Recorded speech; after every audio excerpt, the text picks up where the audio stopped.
मना बट्टा खानदेशना भाऊ बहिणीसले आकाशजींना हार्दिक शुभेच्छा। छत्रपती शिवाजी महाराज की जय भवानी।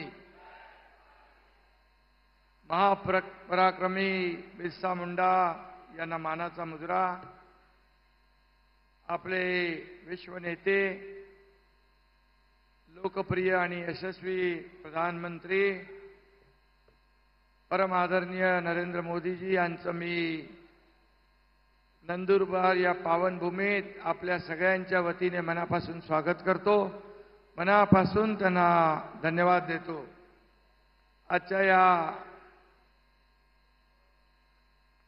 महायुतीच्या जाहीर सभेला उपस्थित आमचे लोकप्रिय उपमुख्यमंत्री देवेंद्र फडणवीसजी, पालकमंत्री गावित, दुसरे आमचे मंत्री पाटील, व्यासपीठावरील सर्व सन्माननीय मान्यवर आणि प्रचंड मतात एवढ्या बहुसंख्येने आपण भर उन्हात उपस्थित झालात, ते आपले सर्व बांधव भगिनी पत्रकार मित्रांनो, खरं म्हणजे रस्त्याला आणखी एवढी प्रचंड रांग आहे गाड्यांची आणि माणसांची की त्यांना यायला इथे म्हणजे सगळे रस्ते माणसांनी फुललेले आहेत। आणि आदरणीय प्रधानमंत्री मोदीजींच्या सभेला असा सगळा जनसमुदाय लोटतो, जनसागर लोटतो। खरं म्हणजे अशी लोकप्रियता कोणाला लाभली आहे का बाबा? देशात नाही तर जगामध्ये सगळ्यात लोकप्रिय माणूस कोण आहे व्यक्ती?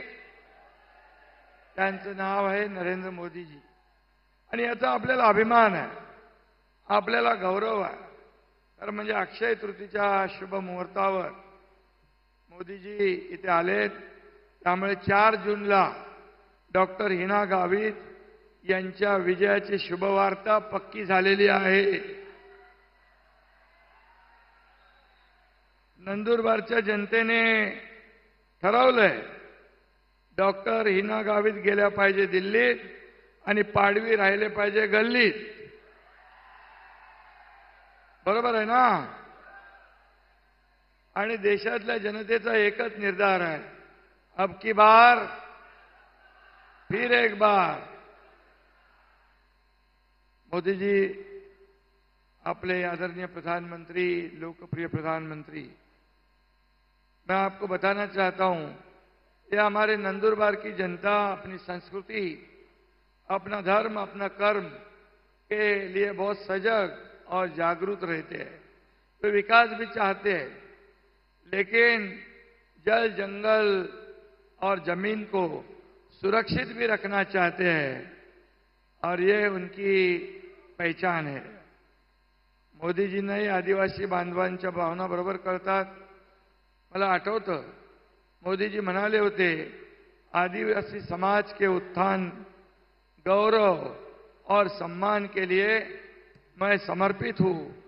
मेरे लिए आदिवासी सिर्फ वोट बैंक नहीं बल्कि देश का गौरव है, असं आपल्या आदिवासी समाजाच्या बाबतीमध्ये मोदीजींचं मत आहे। त्यामुळे देशात प्रधानमंत्री जनजातीय आदिवासी न्याय महाअभियान सुरू केलं। 50-60 वर्षात कुपोषण, गरिबी हटवण्यासाठी काँग्रेसने काय केलंय आपल्याला माहीत आहे, परंतु त्याने आदिवासी जमिनीचा कुठलाही प्रश्न सोडवला नाही। त्याचबरोबर मोदीजींनीच वनसंपदा कायद्यामध्ये बदल करून आदिवासींना त्यांचा हक्क मिळवून देण्याचं काम मोदीजींनी आपलं केलं आहे। त्यामुळे 50-60 वर्षात जे झालं नाही ते 10 वर्षात या ठिकाणी केलेलं आहे। आणि म्हणून पंतप्रधान आवास योजनेतून आदिवासींना घरं मिळू लागली, गावात माता भगिनींना घरात शौचालय मिळू लागली, 80 कोटी गरिबांना मोफत राशन मिळालं, घरात गॅस मिळाला। आदिवासी महिला या देशाच्या सर्वोच्चपदी राष्ट्रपदी आज आदिवासी समाजाच्या महिला आपल्या भगिनी द्रौपदी मुर्मू मॅडम आहेत. आदिवासी कल्याणाचा ध्यास घेतलेल्या मोदीजींमुळेच हे सगळं शक्य झालेलं आहे. आणि म्हणून आपलं मत कोणाला? आपलं मत ज्याने आपल्या समाजाचा उद्धार केला त्या मोदीजींनाच दिलं पाहिजे. आणि म्हणून हिना गावी त्यांना मत म्हणजे मोदीजींना मत. आणि म्हणून हिनाताईंना मत देऊन आपण मोदीजींचे हात बळकट करायचे आहेत. 2014, 2019ला देखील असेच आरोप केले. पण काय झालं? त्यापेक्षा त्यांचा बेकार पराभव या 2024ला झाल्याशिवाय राहणार नाही. अशा प्रकारचं एक सगळं वातावरण या ठिकाणी आहे. खरं म्हणजे आता त्यांना कळून चुकलंय की आपला पराभव होणार आहे आणि म्हणून संविधान बदलणार अशा खोट्या अफवा पसरू लागल्या. परंतु ज्या काँग्रेसने बाबासाहेबांचा पराभव कोणी केला? या काँग्रेसने केला. बाबासाहेबांचा अपमान कोणी केला? काँग्रेसने केला. आणि बाबासाहेबांचा संविधान दिन कोणी साजरा केला? तर आपल्या मोदी साहेबांनी केला. आणि म्हणून या बाबासाहेबांचा अपमान करणाऱ्या काँग्रेसला बिलकुल थारा जनता देणार नाही. आणि म्हणून देशातली 140 कोटी जनता मोदीजींच्या पाठीशी उभी आहे. आता काँग्रेस पाकिस्तानची भाषा बोलू लागली आहे. काँग्रेस का हात पाकिस्तान के साथ असे सिद्ध झालेलं आहे. कारण जे पाकिस्तान बोलतंय ते काँग्रेस बोलू लागलेत.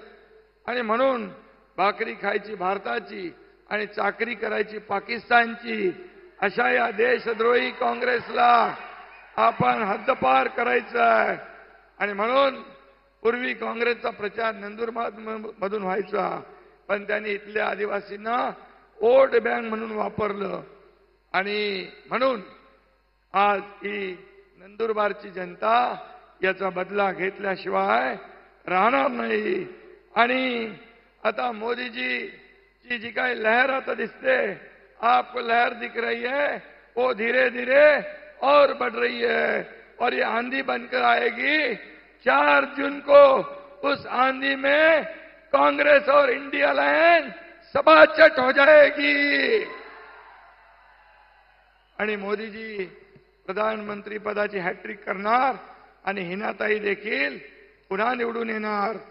गेल्या 10 वर्षात हिनाताईंनी केलेलं काम, विकास कामं इथल्या जनतेसमोर आहेत. आणि म्हणून गेल्या 10 वर्षात मोदीजींनी केलं काम, केंद्र सरकारने केलेलं काम आपल्या समोर आहे. आपल्या राज्य सरकारने 2 वर्षात केलेलं काम आपल्या समोर आहे.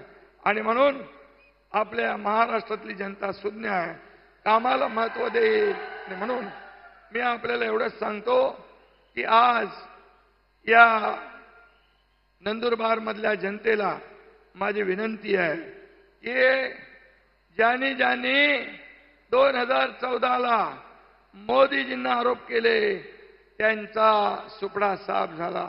2019ला आरोप केले तेव्हा जास्ती जनता जवळ आली. आता 2024ला पण ते आरोप करतायत. यांना आता काय दाखवणार जनता? त्यांचा कायमचा घरचा रस्ता दाखवून देईल आणि मोदीजींना पुन्हा या देशाचं प्रधानमंत्री करतील. मी एवढंच सांगतो, आपल्या सरकारने आदिवासी आश्रमशाळा, विद्यार्थ्यांना PhD साठी फेलोशिप, 1.5 लाखापेक्षा जास्त विद्यार्थ्यांना 10वी नंतर स्कॉलरशिप, 2 लाखापेक्षा जास्त वन हक्क दावे आपण मान्य केलेत. कुपोषण निर्मूलनासाठी टास्क फोर्स तयार केलाय. डोंगर दऱ्यात राहणाऱ्या आदिवासी बांधवांना मुख्य प्रवाहात आणण्याचं काम मोदीजींनी केलंय. आणि म्हणून ही निवडणूक डॉक्टर गावित किंवा तुमची आमची नाही आहे. ही निवडणूक राष्ट्र घडवणारी आहे. ही निवडणूक महासत्ता घडवणारी आहे. ही निवडणूक देशाच्या विकासाची आहे. आणि म्हणून नरेंद्र मोदी विरुद्ध राहुल गांधी अशी आहे. आपल्याकडे पाकिस्तानचं कंबरड मोडणारे मोदीजी आहेत आणि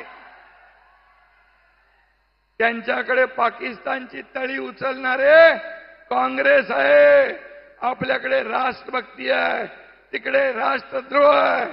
आणि म्हणून आपण आपला गरीब कल्याणाचा अजेंडा आहे, तिकडे बेईमानीचा अजेंडा आहे.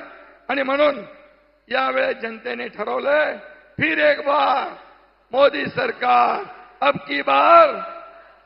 त्यामुळे 13 तारखेला आपण विरोधकांचे 12 वाजवणार ना, आणि हिना गावित यांचा प्रचंड मताधिक्याने विजय करा.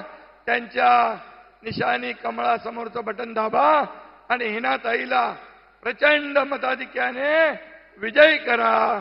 आणि देशाचे प्रधानमंत्री नरेंद्र मोदीजींचे हात बळकट करा. धन्यवाद. जय हिंद, जय महाराष्ट्र.